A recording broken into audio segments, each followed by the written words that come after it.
de la última parte de los ambientes quirúrgicos, ¿no es cierto? Ya habíamos dicho la importancia de su localización, la planta física, las zonas que les vamos a hablar ahora, ya específicamente cada característica. Hemos visto en la práctica durante esta semana, ¿no es cierto?, o sea, una simulación de cómo es el área negra, cómo es el área gris y cómo es el área blanca. Y cómo es lo que ustedes más o menos se tienen que mover. Y ahí es tal cual, o sea, es el ritual, como les digo, siempre hacemos. Entonces ustedes lo tienen que conocer. Obviamente al quirófano experimental que tenemos hay algunas cositas que les faltan, por obvias razones, pero ya ustedes más o menos van a tener la idea de cómo ubicarse cuando les toque ir ese día al hospital. El equipamiento, las instalaciones, los acabados que también los vamos a ver ahora, la circulación, cómo tiene que ser también dentro del quirófano, lo vamos a ver justamente ahora dividiéndolo en su zona. Una parte importante de la localización que ya habíamos dicho es que tiene que ser accesible, o sea, tiene que estar en un lugar donde tanto la parte de emergencia como la parte principalmente de terapia intensiva o UCI pueda acceder al quirófano, por obvias razones de que los pacientes más críticos van a estar en esos dos lugares. Alejada de zonas sépticas o infectocontagiosas, por obvias razones también, ¿no es cierto? Estamos hablando de una área que en general es limpia, es no contaminada. Aséptica significa sin contaminación, sin infección. Eso quiere decir que no va a estar cerca, por ejemplo, de una sala de tuberculosis. ¿Ya? Un ejemplo, no va a estar cerca de una sala de tuberculosis, no va a estar cerca de una sala de pacientes sépticos, que son pacientes contaminados, que pueden tener heridas abiertas infectadas o que pueden tener colostomías, por ejemplo, o heridas, qué sé yo, amputaciones, cualquier tipo de herida o lesión que puede estar contaminada. Apartada de zonas de mayor tráfico. De consulta externa, por ejemplo, que es donde hay mayor cantidad de pacientes. Tomen en cuenta que por consulta, lo que nos dice la ley es que tenemos que atender casi a 15 o hasta 20 pacientes por día. Entonces son como 20 consultorios, entonces hagamos un recuento de cuántos pacientes más o menos se movilizan o tienen que circular por la consulta externa. En las salas de espera de la misma forma, porque en algunos lugares hay salas de espera tanto para terapia intensiva, cuidados intermedios, para la sala de internación y para el quirófano. Entonces son lugares donde va a haber mucha gente.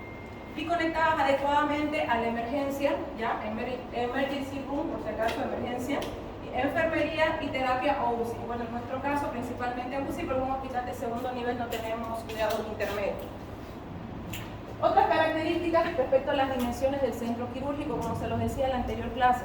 Las áreas quirúrgicas y los quirófanos van a estar de acuerdo a las características del hospital. Nosotros no podemos decidir así a simple vista cuántos quirófanos va a tener mi hospital o mi clínica. Tiene que estar relacionado de acuerdo al número de camas, por ejemplo, de cirugía general, o cuántas camas o cuántas cirugías hacemos al día. Bueno, no solamente cirugía general. Tomemos en cuenta que incluso en ginecología se opera, que las cesáreas son cirugías también, urología opera, traumatología opera, y si es un hospital de tercer nivel vamos a tener especialidades más complejas como neurocirugía, cirugía vascular, etc. Entonces, de acuerdo a eso, la cantidad de quirófano va a tener que estar disponible. Cantidad y duración de cada cirugía por día. También tenemos que tomarlo en cuenta. Las cirugías estándar, por ejemplo, que hacemos normalmente pueden llegar a durar entre una hora a hora y media, dependiendo de la complejidad, porque ya vamos a ver más adelante que la característica del paciente, de la técnica quirúrgica, de la patología del paciente, de los accesorios que tengamos a disposición o los recursos que tengamos a disposición, va a ser que entre mayor o menor tiempo podamos tardar en una cirugía, porque a veces pasa que incluso el electrobisturí se frega y obviamente estamos operando y tenemos que esperar que la circulante baje y traiga el electrobisturí y vuelva. Qué sé yo, se frega la lámpara, tenemos que esperar que llamen al técnico de quirófano y traiga. Y eso, querramos o no, alarga el tiempo quirúrgico porque estamos con el paciente todavía anestesiado. El horario del uso del quirófano de las cirugías quirúrgicas o del uso del centro quirúrgico en realidad. Generalmente el tiempo o el horario que más se utiliza es durante las mañanas, ¿ya? En menor proporción en las tardes y en las noches, bueno, generalmente ya funciona emergencia. Es muy raro, principalmente en las clínicas privadas o en los centros privados es lo que se puede programar la mayoría de las veces cirugías. Después la mayoría que entran durante la noche o son cirugías electivas de urgencia o son cirugías electivas de urgencia relativa o urgencia absoluta. En cambio, cuando es de la mañana, principalmente podemos operar todas las programadas, igual que en la tarde, obviamente no en la misma proporción. Tipos de especialidades disponibles, ahí por ejemplo vamos a dividir, sabemos que en los hospitales, bueno, en los centros de salud de primer nivel, que son las postas, ¿no es cierto? Que ya eso ya lo saben, nuestros niveles de atención se dividen en tres. Primer nivel no tenemos quirófano, excepto algunos que, por ejemplo, tienen como una sala de parto, y una sala de parto no es quirófano, ojo que a veces pueden llegar a confundir eso. Segundo nivel sí tenemos quirófano, pero en especial tenemos las cirugías básicas o las ramas quirúrgicas básicas. ¿Cuáles son estas? Cirugía, ginecología, traumatología. Urología, ahí está que puede y no sea básica, pero también la tenemos en los segundos niveles y eso lo tenemos casi en todos los segundos niveles. Y ya después, obviamente, si fuera tercer nivel, vamos a tener las ramas más complejas, cirugía oncológica, vamos a tener neurocirugía, vamos a tener cirugía cardiovascular, cirugía torácica. Entonces también eso va a determinar la cantidad de quirófanos que podamos tener. El número de equipos quirúrgicos. El número de equipos quirúrgicos, ya lo vamos a ver más adelante, va a estar basado de acuerdo no solo a cuántos cirujanos tengamos o cuántos ayudantes tengamos, sino también a la parte de enfermería. Tomen en cuenta que, por ejemplo, las instrumentadoras, que vamos a hablar más adelante, no es que sean licenciadas en enfermería, son técnicas que en realidad son auxiliares de enfermería que han hecho instrumentación. Pero incluso para poder formar parte del equipo, obviamente tenemos que contarlas a ellas para saber cuántas. Generalmente se ocupan dos, que ya vamos a ver, ¿no es cierto?, la circulante y la instrumentadora. Y para que nosotros formemos un equipo, mínimamente necesitamos 6 personas. Entonces, eso también va a depender de la cantidad de quirófanos que vayamos a requerir. La cantidad de instrumental, ya cuando estén en su internado ustedes van a escuchar, tenemos tantas cajas de cirugía laparoscópica, tantas cajas de laparotomía, tantas cajas de cesárea, entonces eso también depende, porque no podemos tener 10 quirófanos y solamente tener 3 cajas de laparotomía, por ejemplo. Entonces no hay coincidencia, no hay coherencia en la cantidad de instrumental y la cantidad de quirófanos que vamos a tener. El tema de que si es o no un hospital escuela. Obviamente aquí ya desde hace poco tiempo, por ejemplo, porque no se aceptaban por si acaso antes internos en hospitales de segundo nivel. Eso ya ocurrió después, más o menos en el 2017, 2018, si no me equivoco, que ya por convenio con el municipio, al ver la cantidad de estudiantes que habían de medicina, fue que ya se aceptó los estudiantes para ser internados rotatorios en los segundos niveles, porque antes solamente era hospital japonés, el complejo y creo que el hospital francés, pero después el resto no recibía internados rotatorios. Y obviamente en las provincias que sí, incluso en los últimos años ya se aumentó a los centros de salud, ¿no es cierto? Entonces eso también hace mucho en nuestro caso, por ejemplo, para ver si hay la necesidad o no de más quirófanos, para poder hacer mucha más docencia. Índice de ocupación hospitalaria, bueno, eso también mucho depende de la cantidad de pacientes que se atiendan en la zona. Por ejemplo, el hospital del Plan, la zona del Plan 3000 en los últimos años ha aumentado un gran porcentaje, casi un 30% ha aumentado su población. Eso quiere decir que ahora, si hacemos estadística, antes el hospital era grande, se atendía alrededor de 15, no llegaba ni a 50 pacientes por semana, hoy atendemos alrededor de 500 pacientes por semana, o sea, la cantidad de pacientes que se atienden en diferentes ramas ha ido aumentando y eso probablemente se vaya multiplicando más adelante. Tiempo medio del acto quirúrgico, que bueno, va a estar en relación también con como les digo, con la patología, con la complejidad, si es emergencia, si es programada, incluso la destreza del cirujano. ¿Ya? Hay estudios que dicen que, bueno, ¿no es cierto?, un cirujano junior que recién está empezando puede tardar un poco más en adquirir las destrezas para poder hacer una cirugía en menos tiempo, lo que no va a tardar obviamente un cirujano que ya tiene experiencia, donde ya ha acortado su curva de aprendizaje. Y si antes tardaba, qué sé yo, si yo antes tardaba 1 hora en hacer una colecistectomía laparoscópica, ahora con la experiencia y la destreza que he ido adquiriendo, probablemente ya tarde 40 minutos. Entonces eso quiere decir que va a haber mayor afluencia de cirugías. O sea, ya voy a poder meter más cirugías en mi quirófano porque estoy acortando el tiempo para que se pueda proceder a la cirugía, hacer la limpieza respectiva y que entre otro paciente. Exigencia en el cumplimiento de los horarios de cirugía, que es un tema siempre de pelea, principalmente con enfermería y con anestesiología. Pero bueno, siempre se fijan horarios, ¿no es cierto? Ya ustedes van a ver también que en general nos hemos puesto, se deben poner más o menos parámetros, máximo 10 o 15 minutos nos esperan porque la parte de enfermería y la parte de anestesiología vive ahí, en el área quirúrgica, nosotros no. O sea, nosotros tenemos que entrar. Y generalmente somos los que capaz y tardamos un poquito más en entrar al área, al quirófano. No sé quiénes fueron conmigo, por ejemplo, quiénes estuvieron este miércoles en cirugía. Ahí está, ¿eh?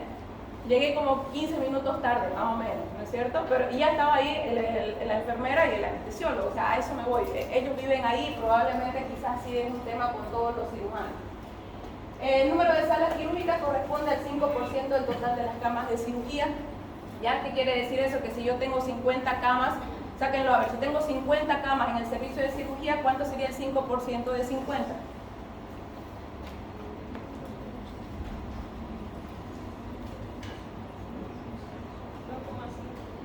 quirófanos por 50 camas, y solo hablamos del servicio.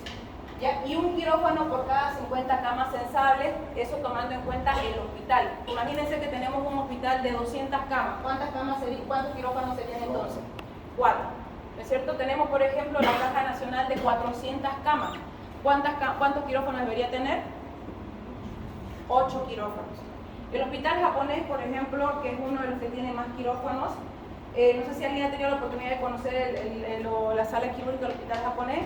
En los últimos años ahora ya tiene 8 quirófanos también, y prácticamente los 8 funcionan de forma repleta, aunque el servicio de cirugía ha mantenido sus camas, que son alrededor de 40 o 50 camas.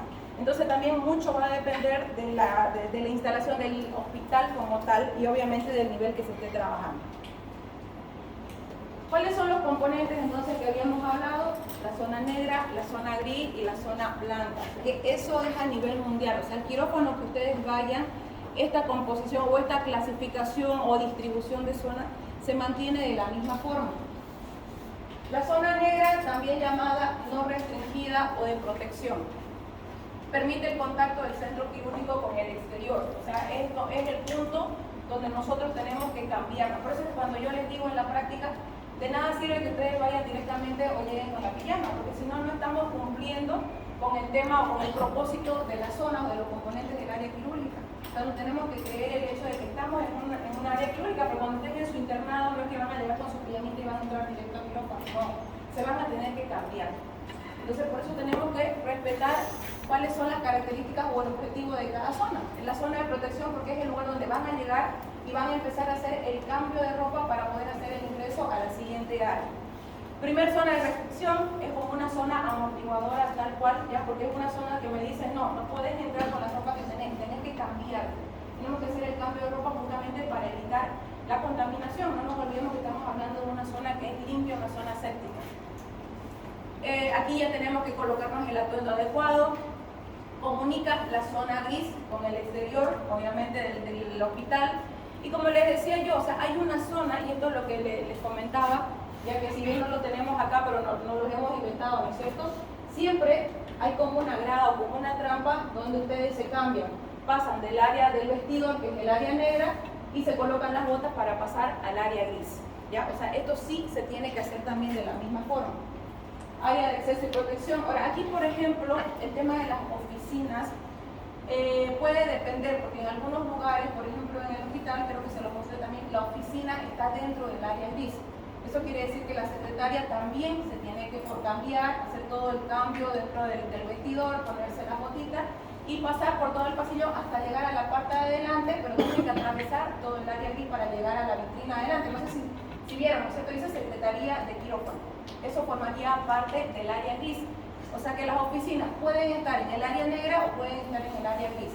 La característica de que esté en el área gris es que tengan la posibilidad de ingresar y entrar, verlo de frente para poder ver incluso cuando entran los pacientes, porque hay un corredor de pacientes, y que les entreguen las boletas de quirófano, que ya lo vamos a ver más adelante.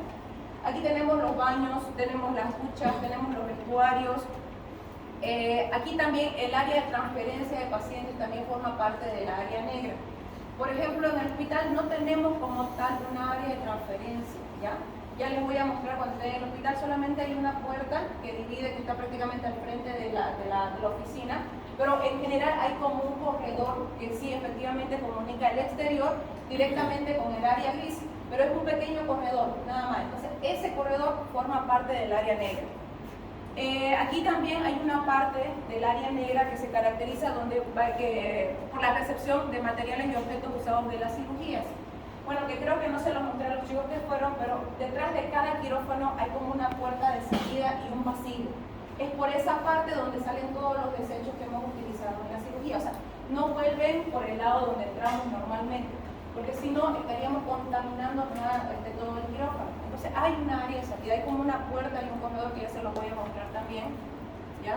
Así más o menos, miren, en algunos lugares, ¿ya? Incluso hay una camilla especial. Esta, por ejemplo, es el área gris, pero la parte de afuera, donde la enfermera o el camillero está entregando al paciente, formaría parte del área negra. Hay una sala también de acondicionamiento, nosotros no la tenemos, no la conozco por lo menos en el hospital, ¿ya? Pero se refiere principalmente a esa sala donde va a llegar el material y van a hacer como una pre-limpieza antes de pasarlo a la sala de esterilización, que es una área más pequeña donde hacen el lavado para no contaminar el resto de las áreas de quirófano. Aquí, por ejemplo, miren, en el hospital, ahí está el área de vestidor, donde ven acá que están las chicas. Aquí vendría a ser como el área del vestidor para cambiarse, ¿ya? Y aquí, miren, esta es la trampita que yo les decía, donde tenemos que ponernos una botita y pasar del área negra y pasar al área gris. Y aquí, por ejemplo, en este caso, el área negra directamente está conectada en primera instancia con el estar medio, que ya lo van a conocer. Ahora, en la zona gris. La zona gris probablemente es la zona más grande de todos los componentes del área quirúrgica porque es el que abarca más espacios. Se llama también limpia o semi-restringida. Ya aquí nosotros tenemos que estar con toda la indumentaria. Ya tenemos que estar con la vestimenta, la pijama, el pantalón, ya tenemos que estar con nuestro gorrito, nuestro barbijo y obviamente con las botas, ¿ya? Compuesta por las demás, está compuesta por los otros componentes del área quirúrgica y es la que nos va a conectar el área negra con el área blanca, que ya es el quirófano propiamente dicho. Aquí tenemos que estar con uniforme, es el área limpia, semi-restringida. Aquí vamos a encontrar la sala de recepción de pacientes y o unidad de recepción. En el hospital, por ejemplo, ambas son la misma, porque solamente tenemos una sola sala de recuperación. Ahí mismo entra el paciente, es evaluado nuevamente por el anestesiólogo, evaluado nuevamente por el cirujano, revisa la enfermera o el interno o los ayudantes que tenga todo su material y de ahí recién pasa al quirófano al área blanca, ¿ya? Casi no pasan, o sea, no pasan directo los pacientes, a menos que sean emergencia o que sean pacientes que vengan de cuidados intermedios y que estén intubados, van a pasar directamente al área blanca sin pasar por el área de recepción del paciente. La mayoría pasa por el área de recepción, especialmente si son cirugías programadas, porque muchas veces hay que volver a revisar si no hay algún tipo de variante o algún percance dentro de sus estudios o su laboratorio o sus signos vitales, etc. Y la unidad de recuperación, que tendría que ser otra área, tendría que ser, entre comillas, es el área donde sale el paciente en su postoperatorio. Y es una sala que tiene, se la voy a traer, es esta, así más o menos, es una sala que prácticamente es como una sala de internación, ya, pequeña, donde va a tener monitor, donde va a tener lámpara, donde va a tener oxígeno, va a tener aspirador, en caso de que el paciente lo requiera durante las primeras 2 a 3 horas en su postquirúrgico. Tampoco es que el paciente sale del quirófano y directamente sube a su sala, no. Tiene que tener un tiempo de más o menos unas 2 a 3 horas hasta que esté en sala de recuperación y el paciente ya tenga más o menos, pues ya esté un poco más despierto de la anestesia. E incluso para poder subir a su sala de internación se tiene que hacer una valoración previa por el anestesiólogo. Y el anestesiólogo nos anota paciente con buenos signos vitales, con buena saturación, consciente, hace su nota y en base a eso ya la enfermera nos sube. Porque si lo subiéramos directamente sin valorar si el paciente está realmente en condiciones, podríamos tener algún tipo de complicación en el piso. Acuérdense que cuando hablamos de internación estamos hablando de que hay 1 o 2 enfermeras para 20 pacientes, mientras que en quirófano en general hay una enfermera para 2 o 3 pacientes que son los que van saliendo de su postoperatorio. La oficina quirúrgica, lo que yo les decía, que puede estar tanto en la zona negra como en la zona gris. En nuestro quirófano, por ejemplo, está dentro de la zona gris, entonces ambas son válidas mientras cumplan dentro de las características. Si estuviera en la zona negra no necesita cambiarse, obviamente, pero si está en la zona gris ya tiene obviamente la secretaria o el encargado de quirófano cambiarse y usar la vestimenta. Antesala de instrumental, que es como que la parte después de la sala de acondicionamiento, donde ya llega el material una vez que lo han limpiado, han hecho una pre-limpieza en la sala de acondicionamiento y luego pasa aquí a la antesala de instrumental, donde se procede a descontaminar ese material que ya está prelavado, se vuelve a lavar, pero ya de una manera más específica, ya más profunda, y ya se hace el empaquetamiento del material, que ya les voy a mostrar también la ropa, ya empiezan a envolver todo el material que ya está limpio para mandarlo a esterilizar o desinfectar de acuerdo a qué tipo de material es. La sala de material estéril, que esta también, por ejemplo, acá hay como que ¿cómo se llama? En algunos quirófanos, por ejemplo, la sala de material estéril está dentro también del mismo quirófano, y en otros lugares la sala de material estéril está dentro de la sala de esterilización. En este caso, creo que les mostré a los chicos, la sala de esterilización es una sala, es un ambiente que está dentro del área gris también. En otros hospitales, por ejemplo, no es sala de esterilización, sino más bien es servicio, es otro servicio, o sea, no está dentro del quirófano, es otro servicio que está afuera del quirófano, no forma parte del área quirúrgica, pero en nuestro caso sí forma parte. Y esta sala de material estéril está dentro de la sala de esterilización, pero lo normal es que esté afuera, porque va a estar contenida, ya les voy a mostrar, por unos estantes donde se coloca todo el material y tiene que estar en realidad dentro del corredor. Que en algunos casos, bueno, en el nuestro sí hay algunas en el corredor, pero no su totalidad, porque algunos están ahí en el corredor del área blanca y otros están directamente en la sala de esterilización. Estos estantes tienen una característica especial, que tienen que estar a 45 centímetros del techo y a 20 centímetros del piso.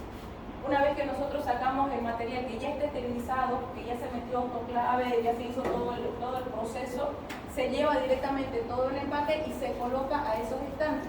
De tal forma que cualquiera que vaya a utilizar, obviamente, esos empaques ya estén directos para su uso. O sea, ya van directamente, los retiran, los registran porque tienen sus planillas de registro que les voy a mostrar y los llevan al quirófano que vayan a necesitar. La sala de equipos y material de anestesia, que en general también es una sala común donde va a estar ahí todo el material que vayan a necesitar. Por ejemplo, es una sala donde guardamos los equipos de la laparoscopía, donde guardamos los equipos de rayos X, donde guardamos el arco en C, donde guardamos cualquier material. Por ejemplo, teníamos material de endoscopía, lo guardamos ahí también, y este material siempre tiene que mantenerse limpio y descontaminado, porque en cualquier momento podemos usarlo. Entonces también, en el momento, si esto pasa más de 8 a 10 días, hay que volver a hacer la limpieza y esterilización de ese material. La sala de subesterilización. Este tipo de sala, por ejemplo, es como que una sala que está dentro del área blanca, o sea, es como una área gris dentro del área blanca. ¿Por qué? Porque estamos hablando de una esterilización rápida. Son esos lugares donde vamos a tener, por ejemplo, autoclaves como que portátiles, ¿ya? Para que en caso se nos caiga una pinza y esa pinza solo la tenemos en esa cirugía y la vamos a utilizar, el circulante automáticamente la lleva, le hace un lavado rápido y la lleva a esterilizar para volverla a traer de forma rápida nuevamente al acto quirúrgico. Entonces, eso por ejemplo en el plano no lo tenemos, pero deberíamos tenerlo porque es una sala más pequeña. Nosotros utilizamos otro tipo de desinfectante, en este caso usamos el Silex, que ya también cuando hablemos del tema de asepsia, antisepsia y esterilización lo vamos a conocer. Es un desinfectante que también da buenos resultados, pero obviamente el 100% de desinfección no lo tenemos. No es igual que la esterilización, no es igual que ponerlo al autoclave, que es un método físico. La central de enfermería, que está dentro también del área aquí, que ya vamos a ver, el servicio de anestesiología, donde van a tener prácticamente su cuarto. Es más que todo un cuarto de descanso de los anestesiólogos, por eso digo que ellos viven también dentro del área quirúrgica, no salen al resto del hospital. Bienestar médico, que es la salita que les estaba mostrando, que se está conectado directamente con el área negra. Servicios auxiliares, que también, por ejemplo, ese no lo tenemos, es un servicio como que especial, donde vamos a tener una sala de radiología, de anatomía patológica y de laboratorio. Este tipo de servicios auxiliares, por ejemplo, están en hospitales mucho más grandes donde hay más especialidades o subespecialidades que necesitan, como por ejemplo cirugía oncológica, que necesitamos en ese momento sacar una biopsia, que lo lleven por congelamiento, anatomía patológica y que inmediatamente nos den por lo menos el resultado rápido de si estamos o no frente a un cáncer, más o menos. Y eso se hace también dentro del quirófano, o sea, los quirófanos más grandes sí lo tienen. Lo mismo la radiología. En nuestro caso, por ejemplo, solo contamos con el arco en C, pero en otros lugares hay un rayo X portátil, que seguramente lo han visto, ¿no es cierto? El mismo que se maneja por todo el hospital, hay también dentro del quirófano, para poder hacer radiografías de forma rápida y obviamente seguir con el procedimiento quirúrgico. Lo mismo los laboratorios, que muchas veces nos ha pasado, necesitamos una gasometría, no sé, necesitamos un ionograma, necesitamos saber cómo está la orina y la creatinina u otro laboratorio de emergencia. Y aquí también, o sea, es un pequeño laboratorio que está dentro del quirófano, sin necesidad de que tengamos que meter a otro personal a que le saque muestra al paciente, sino que ahí mismo hay un personal que le saca muestra, lo procesa y de forma rápida nos da el resultado. Y bueno, la sala de recuperación post-anestésica, que como les decía, para nosotros es la unidad de recuperación también, donde va a salir el paciente. Aquí tienen, mire, por ejemplo, para que vayan viendo, esta vendría a ser como que la sala de enfermería, ya, dentro del hospital. Aquí tenemos la sala de recuperación, o donde se recibe al paciente y donde sale el paciente en su postoperatorio. Aquí más o menos, esto es lo que les decía yo de la ropa, también estos son como los estantes, esta es ropa limpia, eso sí, no hay ropa estéril, las ropas estériles, las batas estériles son las que ya están dentro de los paquetes que les voy a mostrar, así. Esta vendría a ser, por ejemplo, un estante de material estéril, 45 centímetros del techo y 20 centímetros del piso, y así estos ya están prácticamente empaquetados, entonces la persona que lo necesita saca directamente ese paquete que son las cajas, saca el material que necesite y vuelve a colocarlo en su lugar. Aquí la sala de esterilización, lo que les decía también, que en este caso la sala de esterilización está dentro, o la sala de material estéril está dentro de la sala de esterilización. Estas son las autoclaves, donde hacemos la esterilización del material, el método físico. Luego tenemos la zona blanca, que es la zona ya estéril o restringida. Esta es la zona de mayor restricción. O sea, aquí ya prácticamente tenemos que tener todo listo para poder ingresar al quirófano. Aquí tiene que haber el menor grado de contaminación posible. Comprende tanto la sala de operaciones como el corredor y también el lavado de manos. Es una área estéril, obviamente estéril entre comillas porque es limpia, o sea, no podemos decir que está completamente esterilizada. Es como cuando hicimos el lavado de manos, ¿no es cierto? No podemos decir que nuestras manos son estériles. Pasa lo mismo con el quirófano, o sea, no tenemos la certeza que esté estéril, pero nosotros le llamamos estéril porque es la zona menos contaminada o la más limpia. Aquí tenemos las salas de operaciones donde se hacen las intervenciones quirúrgicas. Tenemos el corredor de acceso. Aquí miren, por ejemplo, esta vendría a ser nuestra área blanca ya en el hospital. Es un corredor. En esta parte de adelante tenemos todo lo que es el área gris y aquí tenemos como unas puertas que se separan así hacia el lado del fondo, que es el área blanca. A este lado, al lado derecho, tenemos los quirófanos, que en nuestro caso son 3 quirófanos, y todo este corredor también forma parte del área blanca, que está conectando los quirófanos entre sí. Y más o menos tiene que llegar a medir entre 2.5 de ancho metros. Los lavados de manos, que son estos de acá, lo que les decía, o sea, los lavados de manos, lo que se ven, o sea, en un área quirúrgica de verdad, son más grandes, ¿ya? Son más profundos, dan más espacio. Los grifos obviamente también son un poquito más altos. Aquí, por ejemplo, este tiene sensores para poder sacar la mano y algunos que no sirve el sensor tienen pedal, pero igual de la misma forma podemos utilizarlo. Y el quirófano como tal, bueno, este no es el quirófano que tenemos en el hospital, pero ahorita les voy a mostrar. ¿Ya? Hasta ahí quedó claro las 3 zonas, los 3 componentes. Ya. Ahora nos vamos a dedicar solamente al área quirúrgica blanca, en este caso solamente a la sala de operación, que tiene sus características físicas también que las tenemos que conocer. Es lo que yo les decía, o sea, no es que yo vengo a una construcción y planto ahí un quirófano, no, tiene diferentes características que nosotros tenemos que cumplir. Esto es por un tema de gestión de calidad y obviamente de seguridad, no solo para el paciente, sino también para el personal que trabaja ahí. Porque ojo, si a mí yo no tengo buena iluminación, no voy a operar bien. Si no tengo buena ventilación, probablemente yo también me sofoque y no pueda concentrarme, porque si no tengo buena ventilación, uno incluso no oxigena bien. Si no tengo buena temperatura, si no hay la humedad adecuada, estoy yo predisponiendo a mi paciente que pueda tener infecciones quirúrgicas.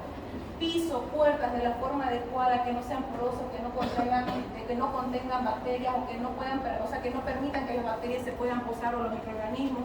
Que la central de gases no sea la adecuada o que no tenga yo la seguridad de que mi paciente no va a tener ningún tipo de problema o que, por ejemplo, no me electrocute. Ya, o sea, hay situaciones que yo tengo que mediar y mi quirófano tiene que tener las características necesarias para hacer un procedimiento adecuado. ¿Ya? Este, por ejemplo, es el quirófano que nosotros tenemos en el hospital. Ya es un quirófano estándar. El tamaño generalmente es de 35 metros cuadrados. ¿Ya? Más o menos de 5 por 5 metros, 5 de ancho y 5 de largo, o sea, es prácticamente un cuadradito. Puede llegar a medir hasta 3.3 metros de altura del techo, ya que eso también está, o sea, está instaurado, como les digo, porque en realidad estamos hablando del tema de las bacterias, todo va a estar relacionado, todas las características del quirófano está relacionado a disminuir la contaminación por microorganismos en lo menor posible. O sea, todo va a estar en relación a eso. Todo el objetivo de tener buena iluminación, ventilación, los techos, el piso, etcétera, va a estar alrededor de ese objetivo. Que sea el área más limpia posible.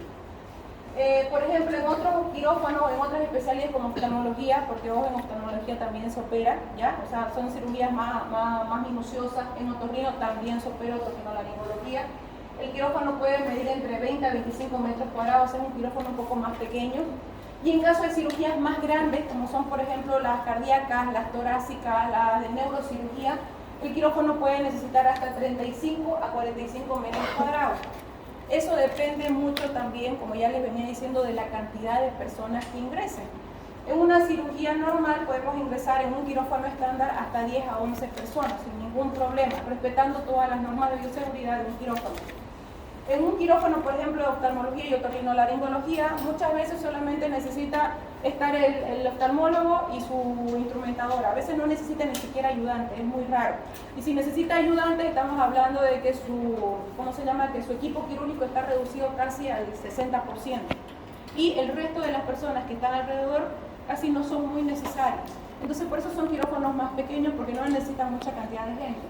En cambio, si ya estamos hablando de una cirugía mucho más grande, probablemente necesitemos más equipo, más personal, y eso obviamente hace que necesitemos más espacio.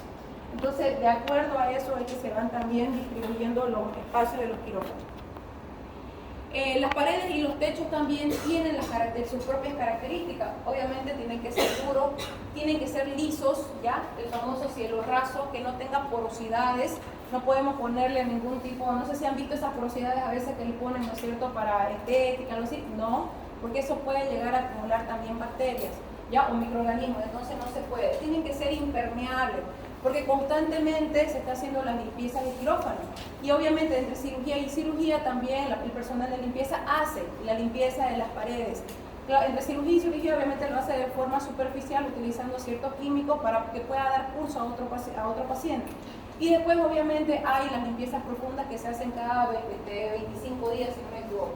Resistente al fuego, por obvias razones, nosotros manejamos muchas sustancias y muchos equipos que pueden causar explosión, entonces tiene que ser también resistente al fuego. No tener grietas, porque las grietas, igual que las porosidades, pueden contener microorganismos o bacterias. Tiene que ser de fácil limpieza, como les decía, justamente el tiempo que tiene que tardar en limpiarse un quirófano de una cirugía a otra cirugía no tiene que sobrepasar los 20 a 25 minutos. O sea, el personal de limpieza incluso que entra al quirófano tiene que estar entrenado para hacer la limpieza de la forma adecuada. Obviamente que por características del paciente, como por ejemplo que el paciente sea VIH, ¿ya? Puede ser que la descontaminación o la esterilización sea un poco más larga de lo normal. Muchas veces después de un paciente, por ejemplo, ¿qué es lo que pasaba en los pacientes con COVID? Cuando operábamos pacientes con COVID, se operaba ese paciente porque obviamente el hecho de tener COVID no era contraindicación de no operarse. Si tenía que operarse, se operaba, pero obviamente bajo las normas de bioseguridad, cuidándose el personal. Entonces la limpieza como tal tardaba un poco más e incluso muchas veces cerrábamos quirófanos para que ese quirófano se limpie hasta el día siguiente, para cuidar al personal y al paciente que vaya a entrar. Entonces esa situación también se puede dar.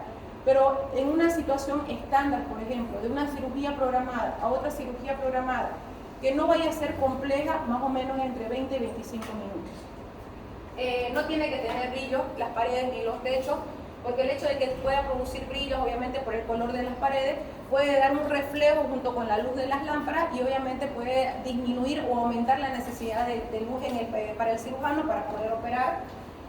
Sin colores que sean fatigantes, por eso ustedes van a ver que muchas veces son colores de tipo pastel, nomás lo que se utilizan dentro del quirófano, o son así como tipo cremas, vainillas, celestes, verdes claros, algo bajo para poder evitar la fatiga. A la vista obviamente estamos hablando del equipo quirúrgico y absorbentes del ruido, o sea que dentro de cada quirófano prácticamente es como si estuviéramos encerrados, estuviéramos en nuestra propia cajita. Respecto a las puertas, lo ideal es que el uso de las puertas sean corredizas, ¿ya? De este tipo. Esto sería lo ideal, que vayan en este sentido, ¿no es cierto?, que se abran así.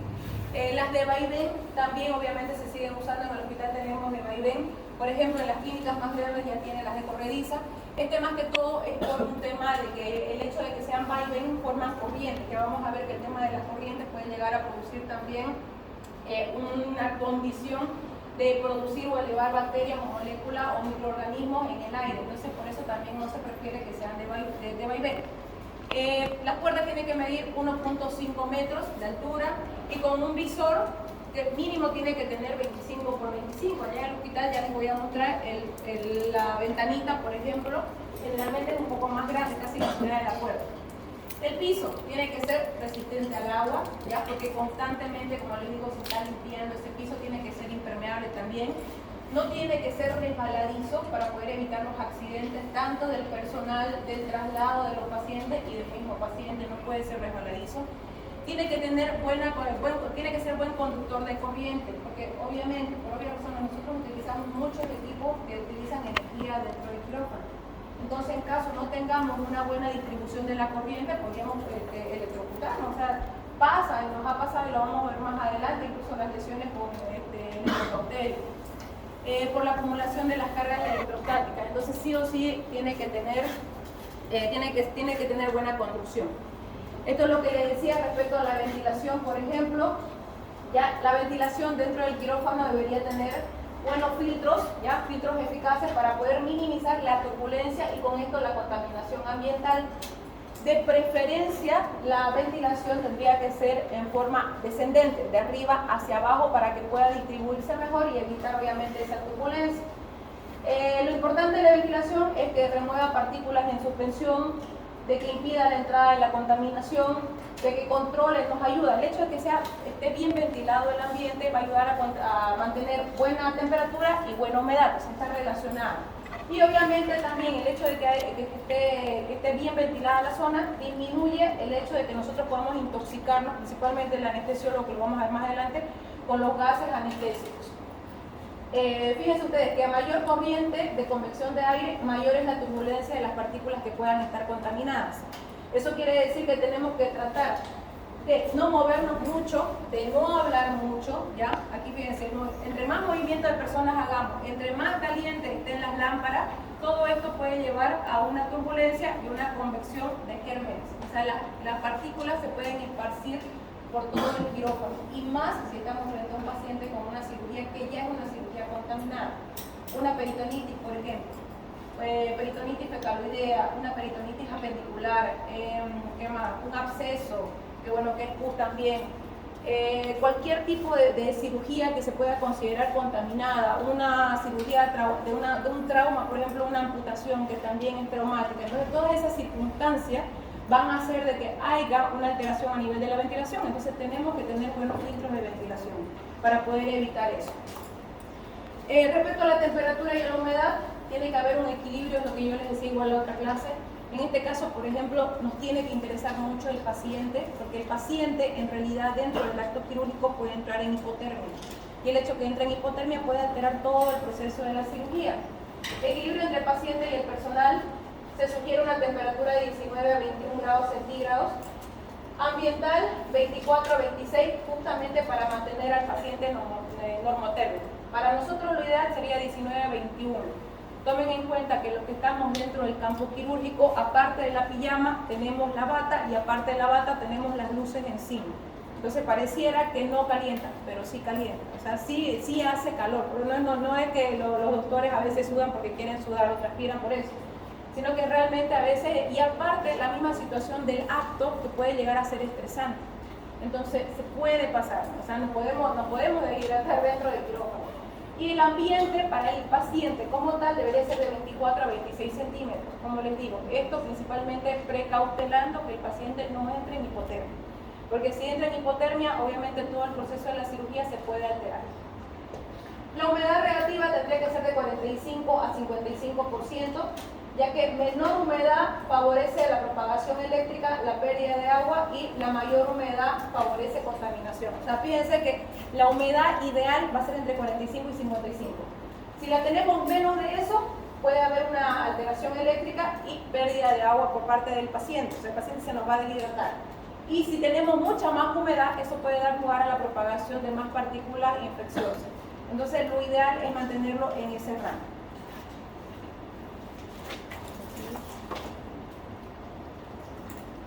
La iluminación. La iluminación deberá ser equilibrada, proporcionando al cirujano una visión clara, por obvias razones.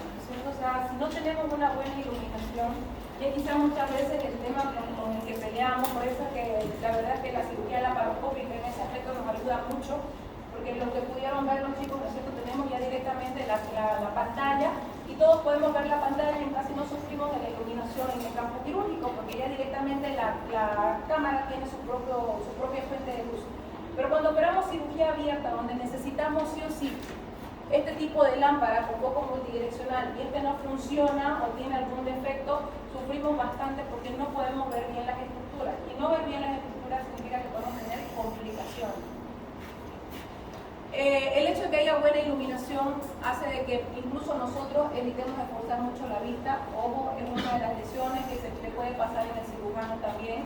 Esforzar mucho la vista, y por eso es que muchos ya llegamos a tener, por ejemplo, lentes, la parte para poder operar ya vamos necesitando por esforzar mucho la vista. Permite una iluminación adecuada también para el circulante y el anestesiólogo para que se pueda mover alrededor del paciente. Importante dentro de las características de la iluminación, debe eliminar sombras, no nos puede producir sombras, por eso que son lámparas especiales que se utilizan. No es que yo agarro y llevo cualquier lámpara y la coloco, no. Ahora, hoy por hoy, incluso ya tenemos las lámparas de luz LED, que son bastante buenas también, y lo bueno es que concentra la luz al lugar donde queremos trabajar. Si bien son muchos focos, todos están direccionados o proyectados en un solo sentido para que cuando yo mueva, ya este manguito, que en realidad es el que nos dan a nosotros, que aquí tiene como un capuchón que generalmente es estéril, nos los entregan para que nosotros podamos hacer la movilización y colocarlo a nuestra conveniencia. ¿Cuánto es la luz normal o cuánto sería la luz ideal? Los 1000 lux. Un lux significa la cantidad de luz que se puede cuantificar en una superficie. Así, por ejemplo, son 1000 lux, significa lumen por metro cuadrado. Esto justamente nos va a permitir reducir los contrastes y disminuir la fatiga visual. Otra característica que tiene que tener la iluminación es disminuir los reflejos, porque esos reflejos nos pueden hacer confundir las estructuras anatómicas. Tomen en cuenta también que dentro del quirófano, si bien vamos a tener las estructuras, o sea, no es que, por ejemplo, la vesícula se ve verde, ¿no es cierto? Como no las pintan en el libro de anatomía, se ubica, ¿no es cierto? No, o sea, no se ve verde así tal cual, digamos, ¿ya? Sino que es el color de un tejido, ya se lo voy a mostrar. Quienes estuvieron, por ejemplo, se fijaron, el conducto cístico y la arteria cística tienen las mismas características en color. O sea, anatómicamente yo las voy a saber diferenciar. Obviamente, ya con la experiencia y todo eso. Pero si nos vamos a la parte de solo mirarlas, podemos confundir ambas estructuras. Por eso les digo, o sea, sí o sí necesitamos buena iluminación para evitar esas complicaciones por disecar o lesionar algún tipo de estructura anatómica. Debe eliminar el exceso de calor, es decir, la mayoría de las veces tiene que ser una luz fría o una luz que no caliente mucho. Como les decía, ya el mismo hecho de tener la pijama encima, la bata encima y aparte de la luz, puede producir un aumento del calor, principalmente en el equipo quirúrgico. Aparte de la luz de las lámparas que nosotros utilizamos dentro del acto quirúrgico, obviamente la iluminación de la sala también tiene que ser adecuada. Y bueno, la protección contra interrupción. ¿A qué se refiere eso? Que, bueno, y eso pasa o hay en la mayoría de los quirófanos, hay ¿cómo se llama? El cargador de energía, no sé cómo se llama su nombre, que todos los quirófanos tienen. Así, en caso de un corte de luz, por ejemplo, el quirófano como tal sigue funcionando, tiene todavía una reserva de energía. Estas son las lámparas que tenemos, por ejemplo, fíjense, los focos de techo, que son esos que les estaba mostrando. Hoy por hoy ya tenemos aquellos con luces LED. También tenemos los focos auxiliares, que estos en realidad ya no se ven mucho, por lo menos ya no los he visto mucho. En el hospital casi no tenemos, pero teníamos antes, ahora ya no lo usamos porque ahora usamos directamente las lámparas. Y bueno, los focos frontales, que también formarían parte de la iluminación que puede utilizar el cirujano si es que lo requiere en algún momento. La central de gases. Ya la central de gases debe contar con un sistema de aspiración, vacío y evacuación. Y bueno, también tiene que tener todos los gases anestésicos necesarios, como por ejemplo aire comprimido, óxido nitroso, oxígeno, que puedan estar suspendidos, por ejemplo, a la pared o al techo. Por ejemplo, en el quirófano, nosotros lo tenemos nuestro central en el techo, pero en otros quirófanos pueden estar directamente en la pared. Ahora, es importante tomar en cuenta que para poder identificar esta central de gases, cada uno de estos cables, ¿ya?, o de estos tubos tienen una identificación por su color para saber de qué tipo de gas estamos hablando. No sé si ustedes recuerdan, hace ya bastante tiempo, en un quirófano, no me acuerdo en qué hospital fue, una de las señoras de limpieza accidentalmente al limpiar sacó dos de los gases anestésicos y bueno, en su afán de colocarlo, lo que hizo fue cambiarlo, lo puso en dirección diferente, de forma diferente. De tal forma de que en el momento de utilizarlo para la anestesia, el anestesiólogo no revisó esta parte de la que vamos a ver más adelante, que dentro de las funciones del anestesiólogo es revisar su máquina de anestesia y su central de gases, empezó a administrarle óxido nitroso y no así oxígeno, haciendo que obviamente la paciente se inhale, se intoxique y fallezca. Entonces esas situaciones pueden pasar. Por eso es importante saber, ¿ya? Sí, obviamente, si ustedes no saben y lo ven desconectado, no lo toquen. No es nuestra función. Nosotros sabemos cómo va, tenemos que conocer los colores y qué función tiene cada uno, pero obviamente en las conexiones, eso va a haber un personal específico, ya sea el anestesiólogo, la circulante o el equipo que tiene, porque tenemos un equipo técnico que es el que se encarga de ver toda esta situación. Generalmente el cable azul nos dice que este es oxígeno, la mayoría de las veces. El azul es el óxido nitroso, que casi ya no lo utilizamos, algunos lo utilizan para poder dormir un poquito el paciente. El aire comprimido, ya, que es aire normal, que también ya casi no lo utilizamos, pero antes lo utilizaban también para oxigenar al paciente y no hacía oxígeno. Y el dióxido de carbono, que por ejemplo nosotros el dióxido de carbono lo utilizamos, pero para la insuflación, para causar el neumoperitoneo cuando hacemos la cirugía laparoscópica. También importante aquí, por ejemplo, en la central de gases, la central de vacío, los famosos aspiradores que también deberían estar en el quirófano. En nuestro caso, por ejemplo, no tenemos como tal, así como lo tenemos el central de gases, lo que tenemos son los aspiradores portátiles que también son bastante útiles. Ahora, respecto a la electricidad, ¿cómo tiene que ser la electricidad? Como les decía yo, o sea, dentro del quirófano tenemos instrumentos y aparatos eléctricos que están conectados al paciente. Entonces, incluso desde el piso, que es lo que les decía, que tenemos que tener una estabilidad de la corriente, el valor de potencial eléctrico es de 24 voltios, que equivale a 0,5 miliamperes. Para poder evitar, esto tiene que ser, por ejemplo, colocado en pacientes que tienen piel íntegra y lejos del corazón. Por eso ustedes van a ver cuando vayan a quirófano, cuando estén en su internado, que por ejemplo las placas, que aquí no la veo, esta, miren, la placa es muy necesaria colocarle al paciente. ¿Para qué? Para que forme un circuito cerrado y de esa forma la energía no se disipe, sino más bien se concentre en el lugar donde yo quiero quemar. Esa es la importancia, por ejemplo, del electrobisturí. Ustedes se van a fijar que si directamente el circulante se olvidó y no le puso la placa, el electrobisturí no funciona.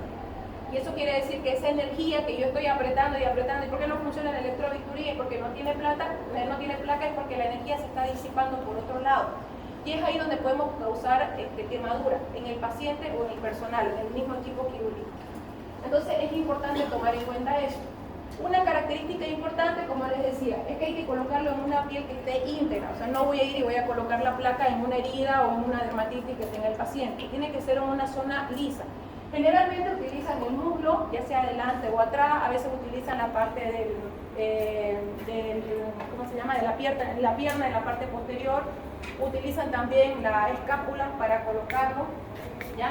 Tiene que estar lejos del corazón porque estas descargas eléctricas pueden llegar a producir también arritmias cardíacas. Entonces eso también es importante tomarlo en cuenta. Lo importante es que esté cerrado el circuito para que cuando yo utilice mi electrobisturí no me cause quemaduras yo, no le cause quemaduras al paciente y queme exactamente donde quiero quemar. O sea, la energía se concentra en el lugar donde voy a quemar. Importante por eso utilizar cable a tierra, que en este caso, por ejemplo, nuestro cable a tierra es la placa. Los estabilizadores de voltaje, que eso sí tenemos en todos los quirófanos, y bueno, el conductor de protección que también tenemos. Este es el electrobisturí, por ejemplo, ¿ya? Que lo utilizamos. Ahora, ¿cuáles son los otros equipos que podemos encontrar dentro del quirófano? Por ejemplo, contra incendios, que eso siempre, como en cualquier institución, y más todavía dentro del quirófano, que tenemos que tener los extintores, las mangueras de agua, ¿no es cierto? Porque tenemos material de fácil combustión, tenemos las compresas, tenemos las gasas, o sea, tenemos material que fácilmente se podría quemar y producir un incendio en el quirófano. El sistema de comunicación también importante que tiene que estar dentro del quirófano. Señales luminosas, bueno, casi no tenemos señales luminosas, los teléfonos sí, los intercomunicadores sí, que son importantes. Por ejemplo, en algunos quirófanos, que voy a ver más adelante, les voy a mostrar un video de un quirófano inteligente, incluso hay las cámaras de circuito cerrado que nos permiten incluso grabar cirugías, y eso ha hecho que, no sé si ustedes se acuerdan o han visto en alguna película antigua, los quirófanos tenían como ventanales, ¿no es cierto?, en la parte de arriba, y venían los estudiantes y venían la cirugía desde arriba.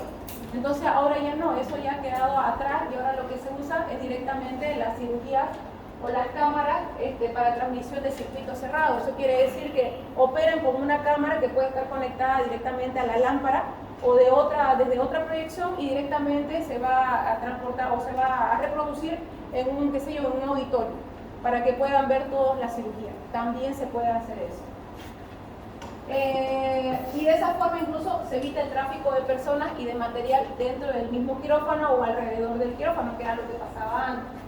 Las explosiones también, que hay que tener mucho cuidado, como les decía, con los gases anestésicos, la calidad de humedad, ¿ya?, que también puede tener consecuencias. Mantener buen sistema de ventilación es importante. El fallo de la energía, ¿ya?, presencia del generador, esa es la palabra que me faltaba, generador propio de energía en caso de interrupciones, que eso sí, lo tenemos también. Puede haber un apagón, pero en cuestión de segundos, nuevamente se vuelve a reinstalar todo, y las luces, la máquina de anestesia, entonces podemos seguir operando.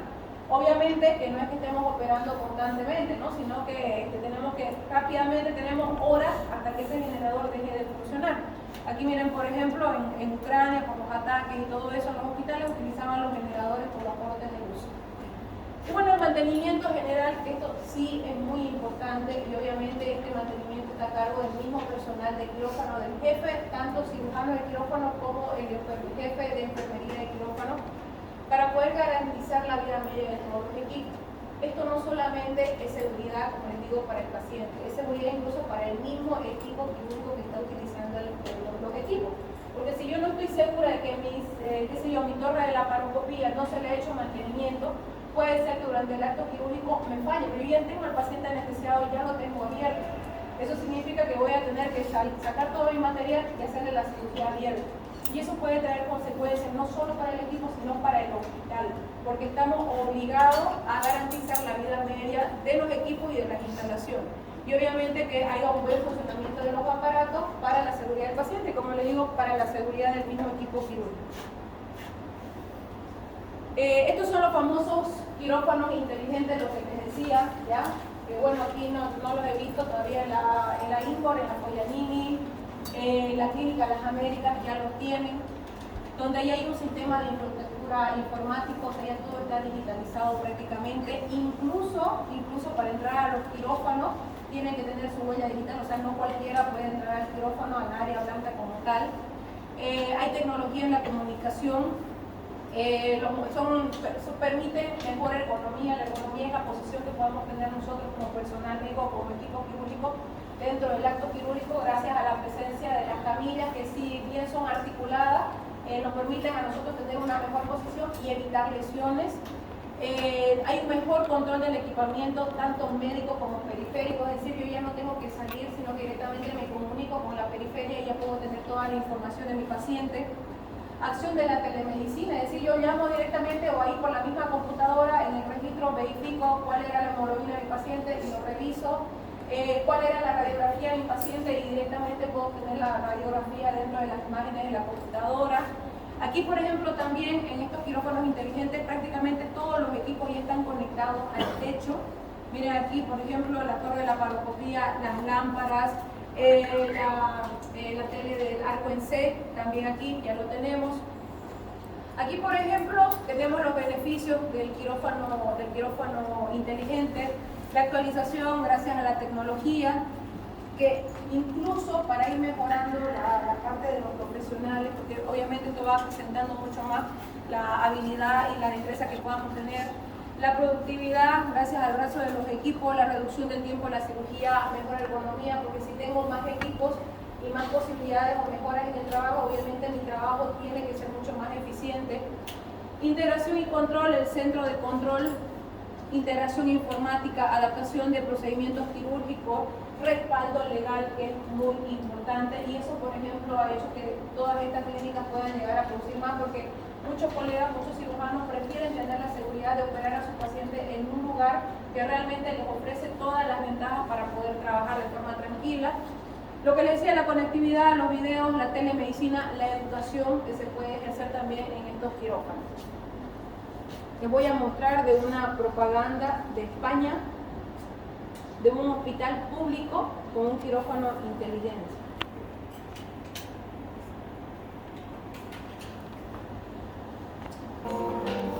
La nueva área quirúrgica del Hospital Universitario Fundación Jiménez Díaz incluye 2 quirófanos híbridos, es decir, con imagen integrada, y estamos especialmente orgullosos de ser el primer hospital público en España que dispone de resonancia magnética intraoperatoria. Resonancia magnética intraoperatoria. Disponen de la tecnología de imagen más avanzada que refleja en tiempo real lo que está sucediendo en el campo quirúrgico.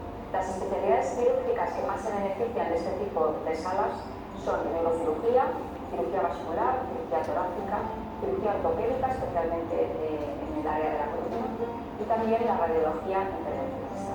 Pero estamos seguros de que en el futuro otras especialidades se incorporarán a su uso.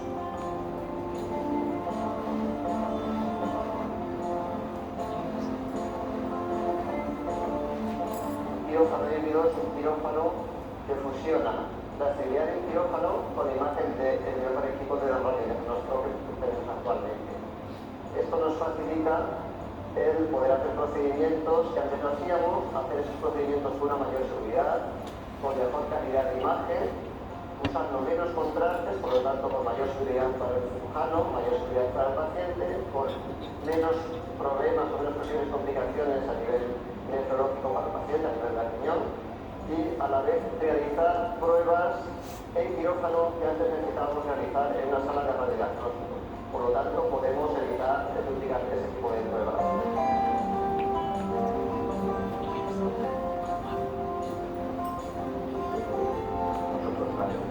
Lo más importante dentro de los quirófanos son los equipos biomédicos que nosotros podemos encontrar, ¿ya? Hay equipos que son de uso general y hay otros que son de aplicación funcional específica. Por ejemplo, los de uso general, la máquina de anestesia general, que es obviamente los quirófanos, los que hacemos cirugía, que necesitan anestesia general, obviamente lo tenemos que tener. El aspirador, que ya se lo mostré también, que forma parte de estos equipos. La camilla, que tiene que ser articulada, que ya la vamos a ver más adelante qué características tiene esta camilla. La lámpara, por ejemplo, que también forma parte, que también ya lo vimos cuáles son sus características. El electrobisturí, el carro, por ejemplo, donde están los antisépticos y los yodocovidina, el jabonoso, la agua oxigenada, etc. El carro de paro, que también forma parte importante. Por ejemplo, el carro de paro debe ser indispensable dentro de cada quirófano. Cada quirófano debería tener uno dentro. En nuestro caso, tenemos un carro de paro para los 3 quirófanos, lo cual no debería ser así. Deberíamos tener uno dentro de cada quirófano. Luego tenemos también los retroboteros, ya que también los tenemos, los eléctricos, que deberían estar dentro del quirófano, que utilizan más los anestesiólogos. Y los otros que son de aplicación específica, funcional, como por ejemplo la torre de la laparoscopía, que también se puede utilizar para artroscopía, que también lo usa el urólogo, para poder hacer cirugías endoscópicas, por ejemplo, de tracción de cálculo. Los microscopios, en este caso para los neurocirujanos, por ejemplo. Las máquinas de, ¿cómo se llama? Recambio sanguíneo. Y luego tenemos el arco en C, que también lo utilizamos tanto para cirugía como para traumatología. Cuando hacen su colocación, por ejemplo, de placas, de clavos, se puede sacar foto y directamente ver si está bien colocada. Lo mismo con nosotros, por ejemplo, nosotros lo utilizamos directamente para hacer la exploración de los árboles biliares cuando tenemos cálculos en coledo. También utilizamos el arco en C. Entonces, todos estos son equipos de aplicación para ramas específicas. Otras que podemos encontrar dentro del quirófano, vamos a tener por ejemplo la vitrina donde va a estar todo el material que podamos utilizar dentro del quirófano. Ahí tenemos guantes, tenemos jeringa, podemos tener gasas, compresas, sondas vesicales, sondas de Kerr, que ya las vamos a conocer también. O sea, todo lo que puede ser insumos lo tenemos ahí. Y luego tenemos nuestras mesitas también para la parte de instrumentación, que ya las vamos a conocer, la mesa de Mayo. Estos son los paquetes que les comentaba, los empaquetamientos de la ropa estéril y del material que ya está esterilizado y que directamente así, si ustedes, no sé si se dieron cuenta los que entramos al quirófano que estaba vacío, automáticamente ya lo dejan listo para en caso hubiera una cirugía ya directamente vayan y abran nomás directamente el paquete. O sea, ya queda listo el quirófano para la siguiente cirugía. Ahora, hay otro aspecto bien importante dentro del quirófano que ya también se los venía diciendo, que es de bioseguridad en quirófano, ¿ya? En este caso, por ejemplo, toda cirugía tiene un riesgo inherente que puede estar sujeto a la naturaleza de la especialidad o el ambiente. Por más mínimo que este sea, tenemos un riesgo, ¿ya? Y este puede ser dado por la inhalación crónica de anestésico, puede ser dado por infecciones que nos pueda transmitir el paciente, por lesiones de agentes físicos o por la naturaleza del trabajo del anestesiólogo, que ya les voy a comentar. El anestesiólogo pareciera que no, pero en estudios que se han visto es el personal de salud, por ejemplo, que más infartos puede llegar a sufrir o que muere, aumenta su mortalidad por infarto. La inhalación crónica de los anestésicos, que a la larga puede traernos lesiones neurológicas, hepatopatías, dermatitis. Por eso es que se van a fijar que el anestesiólogo tiene que usar guantes de procedimiento, obviamente, para poder hacer toda la administración de los medicamentos en el paciente. A la larga puede producirnos también nefrotoxicidad y en el caso de las mujeres puede llegar a producirnos hasta infertilidad. Obviamente estamos hablando de casos que sean bastante crónicos, ya, o de mucho tiempo. Respecto a las infecciones transmitidas por pacientes, bueno, eso lo sabemos nosotros. Tenemos que tratar a todos los pacientes con la ley de universalidad. Todos son contaminados o todos son posiblemente infectados hasta que se demuestre lo contrario. Entonces tenemos que tratarlos de esa forma. No podemos agarrar al paciente o trasladarlo sin guantes. Siempre se aconseja que se ponerse guantes de procedimiento para poder evitar cualquier tipo de transmisión de infección que nos puedan ocasionar a nosotros. No se olviden que primero nuestra seguridad, ¿ya? Porque si nosotros no estamos bien, no vamos a poder ayudar al paciente, por más que quisiéramos hacerlo. Entonces tenemos que cuidarnos nosotros mismos primero. Lesiones por agentes físicos, lo que le decía con el tema, por ejemplo, de los incendios que se puedan producir. Las quemaduras, por ejemplo, con electrobisturí, que son bastante frecuentes, que puede pasar, prácticamente son quemaduras de tercer grado, son bastante dolorosas, a mí ya me ha pasado. Entonces siempre tenemos que tener cuidado con eso. Por eso le digo, por más mínimo que sea el riesgo, lo tenemos. Con el bisturí, los cortes, suncharse, con el momento de hacer la sutura también puede pasar. Los cortes que se nos rompa, qué sé yo, que se nos rompa un guante también y contaminarnos directamente con los líquidos biológicos del paciente, infecciones que nos pueden transmitir. Y bueno, en este caso, por ejemplo, uno de los que más puede llegar a estar afectado es el anestesiólogo. Fíjense ustedes que puede tener lesiones de la columna, ya también por estar a veces revisando mucho la vía aérea. Está, si bien, o sea, igual está estresado por el hecho de que él es el que está monitorizando la parte hemodinámica. Nosotros muchas veces cuando ya empezamos a operar, nos olvidamos del paciente, porque sabemos y tenemos que tener la confianza que nuestro anestesiólogo va a monitorizar toda la parte vital del paciente mientras nosotros nos dedicamos a operar. Es lo que les decía, o sea, yo no puedo hacer doble función. Alguien por ahí me preguntó si el cirujano puede operar y puede anestesiar. Puede, pero no debe. Ya, hoy por hoy tenemos cuestiones legales que ya no nos permiten hacer eso. Quizás en provincia, porque sabemos cuando le toque ir en su provincia van a ver ustedes, hay médicos generales que anestesian, que operan, que hacen apendicectomía, que hacen vesículas, que hacen cesárea, etc. Pero nadie les dice nada. Y va a llegar el punto donde van a tener problemas y obviamente van a salir perdiendo. ¿Por qué? Porque no están capacitados, no tienen la titulación, no estudiaron para eso. Y obviamente eso puede acarrear de que después vayan a la cárcel, va a pasar, entonces no se debería. Y justamente por eso, debido a toda esta naturaleza de las lesiones que puede tener el anestesiólogo, la CLASA, que es la Confederación Latinoamericana de Sociedades de Anestesiología, ya lo van a revisar en el libro, sacó un montón de recomendaciones para que el anestesiólogo tenga las menos lesiones posibles, así como revisar su máquina de anestesia, revisar que el paciente tenga todos los estudios complementarios adecuados, si es niño o es adulto, tener las valoraciones correspondientes, revisar que tenga todo su material adecuado para el manejo de la vía aérea, ya sea instrumental o ya sea quirúrgico, si fuera así necesario. Ya vamos a ver más adelante ese tema del material de manejo de vía aérea. ya que todo el material, desde incluso el corrugado, que es que es el que conecta con la máquina de anestesia, esté en orden, que tenga los medicamentos adecuados durante la cirugía, que vaya y revise a su paciente, ¿ya? Y está dentro de las funciones del anestesiólogo también, hacer una visita preanestésica adecuada, revisando qué tipo de anestesia, qué tipo de cirugía, qué tipo de anestesia, y en base a eso qué medicamentos va a utilizar para que llegado el momento, si lo requiere dentro del acto quirúrgico, no esté buscando, ajetreado, nervioso, estresado porque no encuentra la medicación.